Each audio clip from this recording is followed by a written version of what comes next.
O bairro de Setagaya, em Tóquio, é amplamente considerado um lugar seguro e desejável para se viver. Seus numerosos espaços verdes e residências espaçosas contrastam fortemente com a cidade barulhenta e agitada que a cerca. No entanto, essa paz foi destruída quando os corpos da família Miyazawa foram encontrados dentro de sua casa na manhã de 30 e 1 de dezembro de 2000 Iebas. Eles eram, segundo relatos, uma família japonesa simpática e comum. Makio trabalhava na empresa de marketing Interbrand e sua esposa, Yasuko, era tutora. Eles tinham 2 filhos, Naina, de 8 anos, e Rei, de 6 anos, e o casal morava na casa há cerca de uma década. Nos meses anteriores aos assassinatos, o bairro dos Miyazawa vinha esvaziando suas propriedades. A casa ficava em frente a um espaço verde e a um parque de skate que a cidade queria expandir. E a comunidade havia reduzido de mais de 200 famílias para apenas 4. O parque de skate virou atração para adolescentes, causando reuniões barulhentas e incômodas na área ocasionalmente. Na semana antes dos assassinatos, Mikio foi visto discutindo com adolescentes desagradáveis na região. Com a expansão do parque, o bairro deles diminuía e mais adolescentes apareciam. Então, os Miyazawa planejavam se mudar em breve. A casa em si era um duplex que a família dividia com membros da família de Yasuko, mas não havia conexões internas entre as duas residências, e ambas tinham isolamento acústico para garantir mais privacidade. Na manhã de 31 de dezembro de 2000, a mãe de Yasuko, Haruko, que morava ao lado, ligou para a filha. Ela achou estranho que ninguém atendesse, então foi até a casa e entrou sozinha. Já se sentindo um pouco inquieta, não demorou para perceber que algo horrível havia acontecido. Primeiro, Haruko encontrou seu genro Mikio, coberto de sangue, no pé da escada no primeiro andar. Sentindo o pânico aumentar, ela começou a chamar por sua filha e netos enquanto subia para o segundo andar, apenas para encontrar Yasuko e Naina, ambas esfaqueadas até a morte no topo da escada. Seu neto, Rei, foi estrangulado enquanto dormia. Acredita-se que o assassino entrou na casa por uma janela destrancada no banheiro do segundo andar após as 11 da noite. Há indícios de que a família estava viva até às 10h30. Mikio acessou um e-mail protegido por senha em sua conta de trabalho nesse horário, e é improvável que outra pessoa seja responsável por essa pista digital. Apesar do assassinato ser horrível, o que realmente desconcerta neste caso é o tempo que o assassino permaneceu na casa após o crime. A polícia acredita que o homem passou várias horas na casa, tomando chá e comendo sorvete. Ele também deixou para trás uma boa quantidade de evidências corporais. As impressões digitais dele foram encontradas nas embalagens de sorvete. O sangue dele estava em vários lugares da casa e ele defecou no banheiro da família. Sem se preocupar em dar descarga, ele revirou a casa, vasculhando documentos pessoais, esvaziando gavetas e jogando tudo na banheira do segundo andar. A carteira de Mikio, itens das bolsas de Yasuko, chaves da casa e outros papéis foram achados enfiados no vaso sanitário. Por volta da 1h, o autor do crime usou o computador da família e acessou os sites favoritos de Yasuko e Makio. Em algum momento durante sua permanência, o assassino tirou um cochilo no sofá. Antes de ir embora, ele trocou de roupa, deixando-as dobradas cuidadosamente no sofá, junto com sua jaqueta, cachecol, sapatos, pochete e as facas que usou para cometer os assassinatos. Pouca coisa foi levada da casa Miyazawa. Apesar de juntar documentos e cartões de crédito na sala, o assassino os deixou lá. No final, apenas cerca de 150 mil ienes, o que equivale a pouco mais de $1.000 americanos, não foi encontrado. O roubo era um motivo improvável, já que havia muito mais dinheiro disponível na casa que o invasor não levou. Nos anos que se seguiram, esse caso continuou a intrigar as autoridades, e nenhuma pista definitiva surgiu. Embora haja uma série de teorias, alguns fatos concretos foram estabelecidos por meio de evidências de DNA. Com cerca de 1,68 metros de altura, o assassino era de raça mista, com um pai asiático e uma mãe de ascendência do sul da Europa. O DNA e as digitais desse homem nunca foram encontrados no sistema japonês, levando as autoridades a crer que ele não é cidadão japonês. Outros fatos surgiram indicando que o assassino era estrangeiro. Encontraram no DNA dele uma sequência genética mais comum em coreanos do que em japoneses. Os sapatos dele eram de um tamanho coreano que só teria sido vendido na Coreia do Sul. E a areia encontrada dentro da sua pochete foi rastreada até a base aérea de Edwards, no sul da Califórnia. Alguns levantaram a hipótese de que o assassino era um militar, seja americano ou sul-coreano, enquanto outros suspeitam que ele era um assassino de aluguel enviado por uma gangue japonesa, embora Mikio e sua família não tivessem inimigos conhecidos. É possível que o grupo de jovens com quem Mikio discutiu na semana anterior esteja envolvido no crime. Possivelmente, um dos rapazes decidiu se vingar dele por ousar confrontá-los. Talvez os Miyazawa tenham apenas tido muito azar e o assassino fosse um andarilho que encontrou a casa naquela noite. Nada é muito claro nesse caso bizarro. E mesmo que nenhum grande avanço tenha sido feito em muitos anos, a memória da família Miyazawa continua viva e presente no Japão, até hoje. A polícia afirmou que não vai desistir até resolver o caso. Um investigador do caso, Yasunori Hirose, foi citado dizendo: "Com os avanços da ciência e da tecnologia, acho que a polícia vai encontrar e prender o criminoso." Em 2020, a mãe de Mikio, agora com 89 anos, disse que deseja desesperadamente que o caso seja resolvido enquanto ela ainda estiver viva. Apesar das milhares de horas de investigação, esse assassino violento nunca foi identificado. E os assassinatos da família Miyazawa continuam sendo um mistério agora, assim como eram há mais de 20 anos.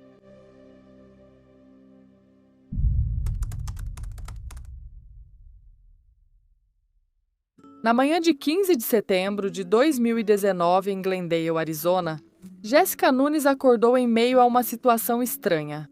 Sua filha de 14 anos, Alicia Navarro, havia desaparecido de casa com uma pequena mochila contendo seu celular e laptop, deixando para trás um bilhete enigmático que dizia: "Eu fugi, eu vou voltar, eu juro, me desculpe." Alicia não teve uma infância das mais típicas ou fáceis. Atrasos no desenvolvimento resultaram em diagnóstico de autismo aos 12 anos, e ela tinha dificuldade de se conectar socialmente com colegas. Mesmo assim, ela era uma ótima aluna e encontrou amigos divertidos e acolhedores nos jogos online. Jéssica, feliz por ver a filha fazendo amigos, seguia atenta aos perigos da internet. Certa vez, Jéssica descobriu que um estranho estava pedindo informações pessoais de Alicia pela internet. E a dupla mãe e filha teve uma conversa franca e séria sobre comportamento seguro ao usar a internet. Jéssica chegou a registrar um boletim de ocorrência na polícia sobre o incidente e acreditava que o assunto estava resolvido e que Alicia agora estava bem informada. Na noite antes do sumiço de Alicia, Jéssica ficou acordada até tarde esperando o marido chegar do trabalho, por volta da 1h. Alicia desceu do quarto para pegar um copo d'água e então perguntou à mãe por que ela ainda estava acordada. Nada pareceu estranho para Jéssica e ela acabou pegando no sono. De manhã, ela notou a porta dos fundos entreaberta e perguntou ao marido se ele a deixou assim. Quando ele disse que não passou pela porta dos fundos, Jéssica ficou inquieta e foi ver Alicia. Foi nesse momento que ela descobriu um quarto vazio, os eletrônicos de Alicia desaparecidos e o bilhete estranho saindo pela porta dos fundos. Jéssica viu pegadas e móveis de pátio fora do lugar perto do muro do jardim, o que a fez suspeitar. Alicia havia saído de casa pela porta dos fundos e depois usado os móveis para escalar o muro. Apesar de sair com o MacBook e celular, não houve nenhum rastro digital de Alicia desde que ela desapareceu em 15 de setembro de 2019 e seu celular permaneceu desligado. Além disso, centenas de pistas e avistamentos frágeis não levaram a nada. Alicia segue desaparecida. Jéssica acha que conheceu alguém online que a fez sair de casa. Alicia não era extrovertida nem confiava facilmente nas pessoas, descrevendo-se uma vez como introvertida, nerd e tímida. Por isso, quem ficou amigo de Alicia provavelmente precisou de tempo para conquistar sua confiança antes da decisão final. Embora Alicia pudesse ter sido levada por um estranho ao sair de casa, ela não tinha motivo para fugir. Alicia provavelmente saiu dizendo que ia encontrar um amigo da internet que era, na verdade, um inimigo. Pelo bilhete, parecia que Alicia queria voltar para casa. Por isso, Jessica acredita que algo ou alguém está impedindo Alicia de voltar, ou até mesmo de entrar em contato com a família e os amigos. Apesar da dor no coração e da angústia devastadora de não saber o paradeiro de sua filha, Jessica permaneceu firme em sua busca. Ela também tem uma mensagem para os pais, que compartilhou com a News Nation em outubro de 2021. Acho fundamental que os pais se informem sobre o que os filhos fazem nas redes sociais e conheçam os novos aplicativos voltados para eles. Eu mesma, pessoalmente, não pensei em nenhum perigo, já que achava que minha filha estava segura em casa. Eu tenho estranhos na minha casa, mesmo sem eles estarem fisicamente aqui para mim. Recomendo que os pais se informem sobre o que existe nas redes sociais. Tenha certeza de que você sabe as senhas dos seus filhos e esteja sempre conversando sobre os perigos, além de monitorar o que eles fazem nas redes sociais. Porque eu realmente acredito que é um grande problema. Um problema que nossos jovens estão enfrentando no momento. Alice agora teria 17 anos e é descrita como uma garota menor do que a média, com cabelo castanho e olhos castanhos. Na época do seu desaparecimento, ela usava aparelho nos dentes, tinha 1,45 metros de altura e pesava 41 quilos. Se alguém que está assistindo a isso tiver qualquer informação sobre o paradeiro de Alicia, pode ligar para 6239303000 para entrar em contato com a polícia de Glendale, no Arizona.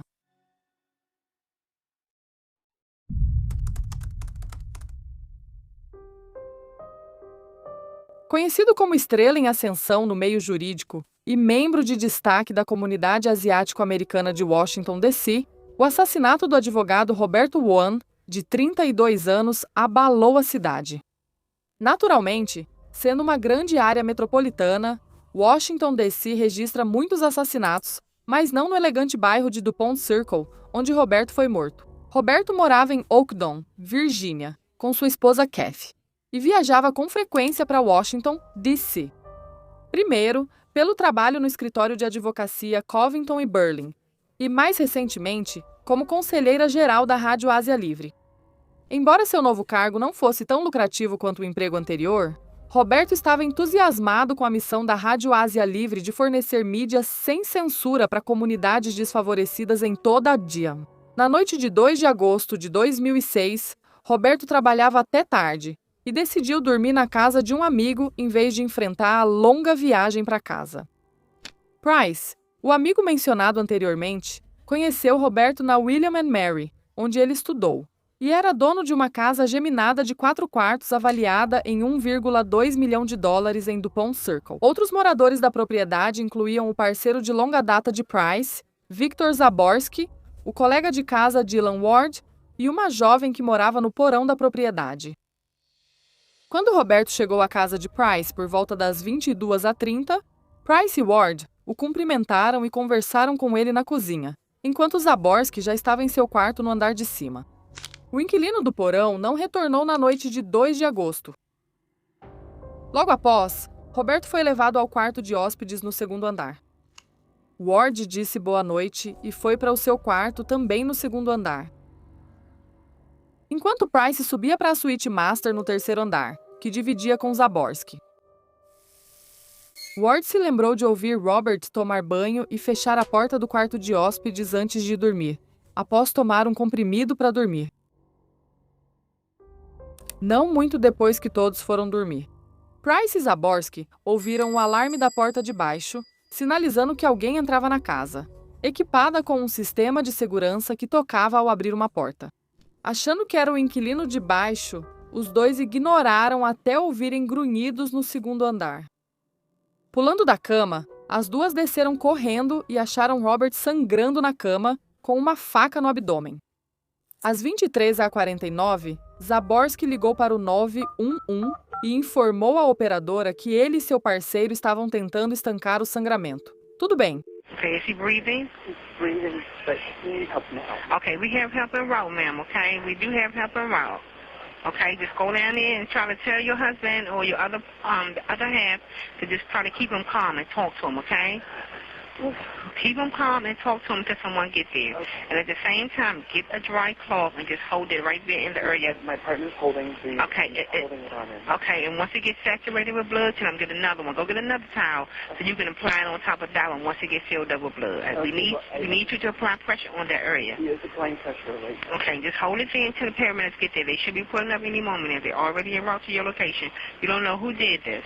We have no idea who did this.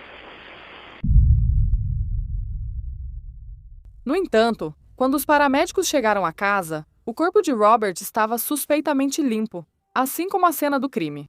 Não parecia que um esfaqueamento brutal havia ocorrido ali. Na verdade, parecia que Robert havia sido limpo e vestido. Uma faca com sangue de Roberto foi achada ao lado do corpo. E Price comentou à polícia que provavelmente encontrariam seu DNA nela, já que ele havia movido a arma, mas que o verdadeiro assassino teria usado luvas. Apesar dos 3 moradores homens concordarem que o assassino entrou pela porta dos fundos, a história não fazia muito sentido para os investigadores. Não havia sinais de arrombamento, e o quarto de Ward era antes do de hóspedes no corredor. Por que o assassino passou pelo quarto de Ward? Isso significaria que Robert foi especificamente alvo, já que as únicas pessoas que sabiam onde ele estava eram os moradores da casa e sua esposa. Ele e a esposa tinham uma relação amorosa, e não havia inimigos conhecidos para justificar um assassinato tão direcionado. Na autópsia, encontraram 3 perfurações de faca, várias marcas de agulha e indícios de que Robert foi agredido sexualmente e sufocado antes de morrer. A polícia suspeita que Robert foi drogado com um agente paralisante antes de ser agredido e morto. Infelizmente, um exame toxicológico de rotina não apresentou nenhuma evidência. Nada fazia muito sentido, mas não havia provas concretas para incriminar Price, Ward e Zaborski. Eventualmente, o trio foi acusado de obstrução da justiça em novembro de 2008. Dias depois, Kathy, esposa de Robert, abriu um processo civil de $20 milhões contra eles. Apesar das circunstâncias suspeitas, em 2010, os homens foram absolvidos de todas as acusações. A juíza afirmou que achava que os homens sabiam mais do que diziam, mas não podia acreditar. Além de qualquer dúvida razoável, que eles eram culpados de obstrução da justiça, Kathy resolveu seu processo civil em 2011 por um valor não divulgado. Infelizmente, não houve progresso nesse caso bizarro. Uma teoria envolvia o irmão problemático de Price, Michael, mas ele apresentou um álibi irrefutável. Embora talvez nunca descubramos o que ocorreu com Robert Wone, muitos acham que Price, Ward e Zaborski sabem algo e querem manter esse segredo. Ao ser questionada sobre o acordo pelo The Washington Post, Kathy Robert disse: "Estou seguindo em frente. Quero dedicar os próximos 40 anos da minha vida ao que é bom. Podem apodrecer por dentro devido aos segredos que decidiram guardar. Essa é a escolha deles. Eu escolho seguir em frente."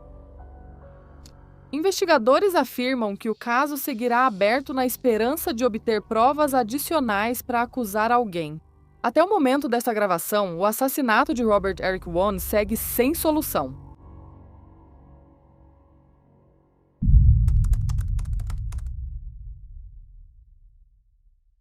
Quando crianças somem, as autoridades costumam agir rápido, sabendo que o tempo é essencial.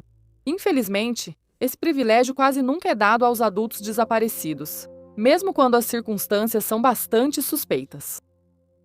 Em 2017, Elaine Park era uma aspirante a musicista e atriz de 20 anos que havia conseguido alguns pequenos papéis em filmes e séries de TV, como Amor a Toda Prova e Donas de Casa Desesperadas.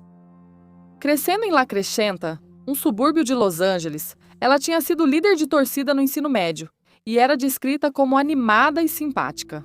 Apesar de ter começado o ensino superior no Pierce College, em Los Angeles, em janeiro de 2017, ela abandonou os estudos para seguir a carreira de atriz.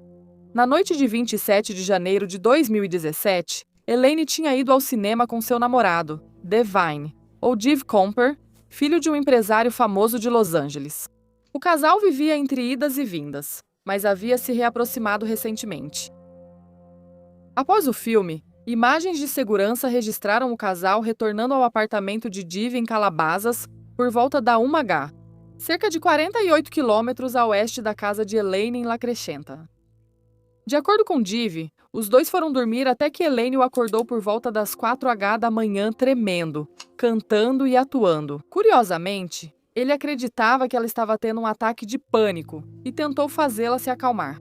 2 horas depois, imagens de segurança registraram Elaine caminhando em direção ao seu veículo por volta das 6 horas da manhã, parecendo estável e normal. Apesar das alegações de Dave de que, ainda no auge do ataque de pânico, ela vestiu suas roupas rapidamente e saiu apressada sem dizer para onde estava indo. Às 7h14, a placa do carro dela foi registrada saindo da propriedade, mas foi relatado que os registros de horário daquela câmera específica estavam errados, o que significa que ela saiu às 6h14 e não às 7h14. Nunca houve confirmação oficial sobre isso. Durante o restante daquele dia e até o dia seguinte, 29 de janeiro, Elaine continuou inacessível pelo telefone, e sua mãe, Susan, ficou cada vez mais preocupada. Ela tentou registrar boletim de ocorrência na delegacia, mas foi rejeitada por ser adulta. Na época, as autoridades pensavam que ela só tinha fugido, apesar de Susan afirmar que isso era totalmente incomum para sua filha. Um boletim de ocorrência oficial só foi registrado na segunda-feira, 30 de janeiro, depois que 2 dias inteiros já haviam se passado.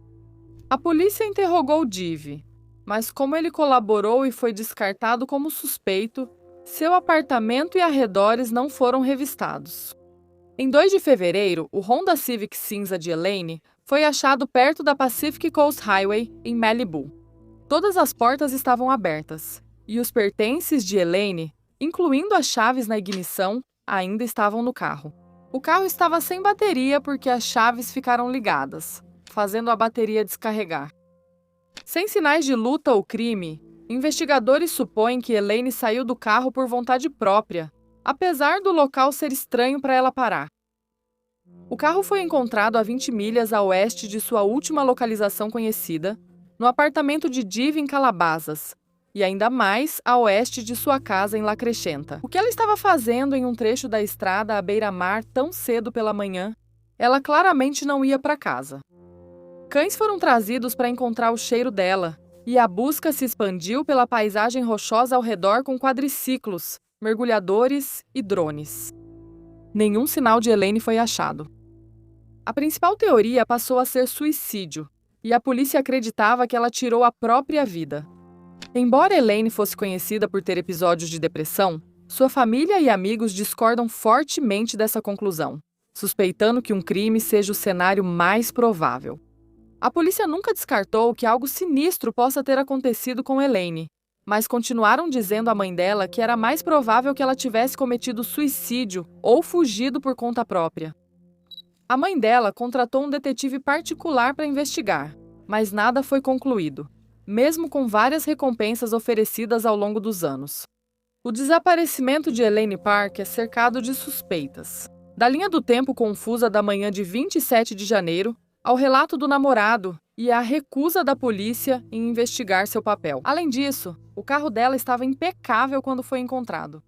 Além do suicídio, outras teorias surgiram ao longo dos anos. Ela poderia ter sido sequestrada por um estranho? Parece pouco plausível que não haja testemunhas, já que a Pacific Coast Highway é movimentada e já estava ensolarado quando ela chegou a Malibu. Alguns acham que o namorado Div está mais envolvido, pois há um tempo não explicado. Não sabemos ao certo se Elaine dirigia seu Honda quando ele foi visto saindo do apartamento dele. Neste momento, porém, tudo é pura especulação. Elaine é uma mulher coreano-americana, tem 1,68 metros de altura, cabelo castanho e olhos castanhos.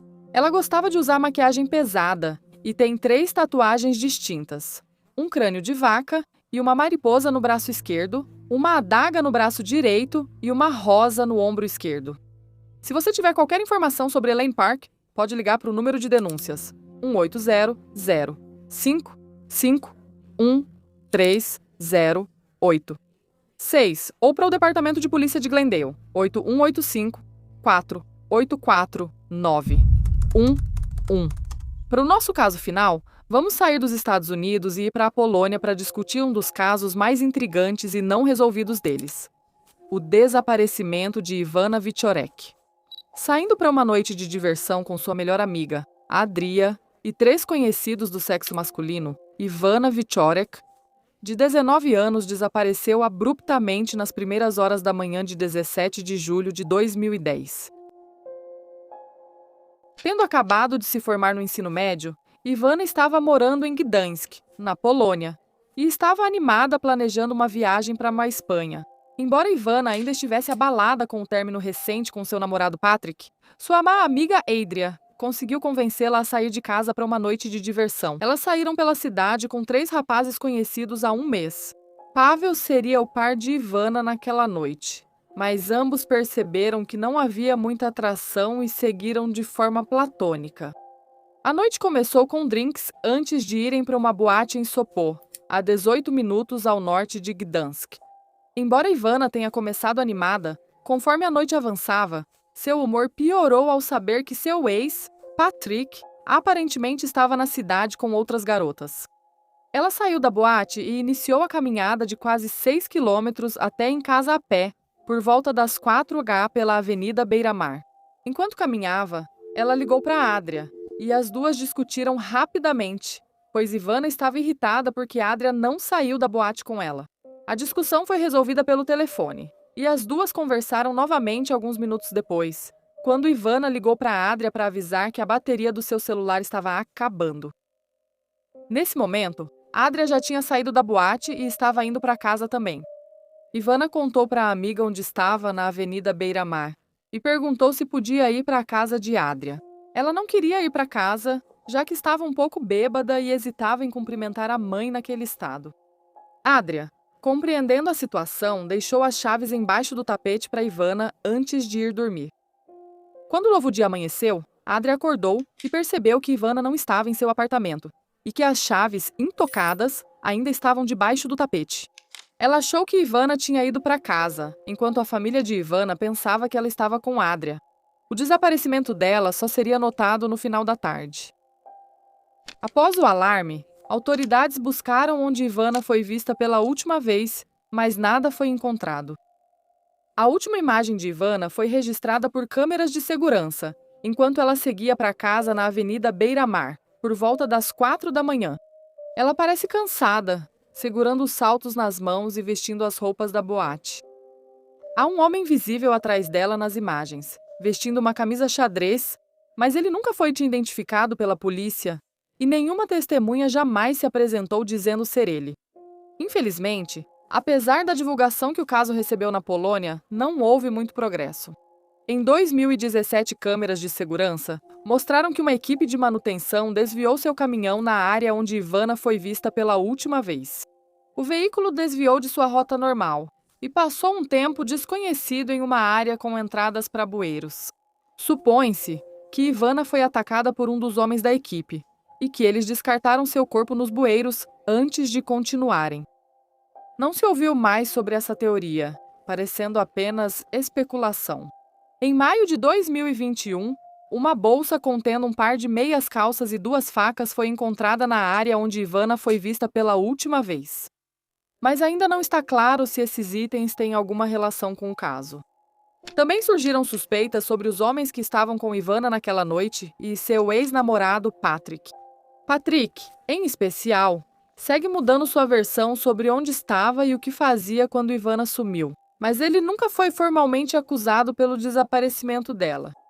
O que parece mais provável, até agora, é que Ivana saiu da Seaside Boulevard para a área onde morava e foi sequestrada ou atacada por alguém. Nesse ponto, se o agressor era conhecido dela ou não, ainda não se sabe. O homem visto atrás dela nas imagens das câmeras de segurança, embora pareça ser o único suspeito viável no momento, continua a escapar da polícia e do público. Na época do seu desaparecimento, Ivana tinha 1,62 metros de altura e pesava 64 quilos. Ela tem cabelo loiro e olhos castanhos, e agora teria aproximadamente 30 anos. Ela pode ter sido levada para fora da Polônia ou da Europa. É difícil afirmar com certeza, mas o caso de Ivana segue em aberto, agora sob responsabilidade de uma unidade de investigação de casos arquivados. Já ouviu falar desses casos não resolvidos? Tem alguma teoria própria? Conhece um caso misterioso não resolvido que ainda não falamos? Conte nos comentários abaixo. Não se esqueça de se inscrever para não perder o nosso próximo vídeo. E, como sempre, obrigada por assistir.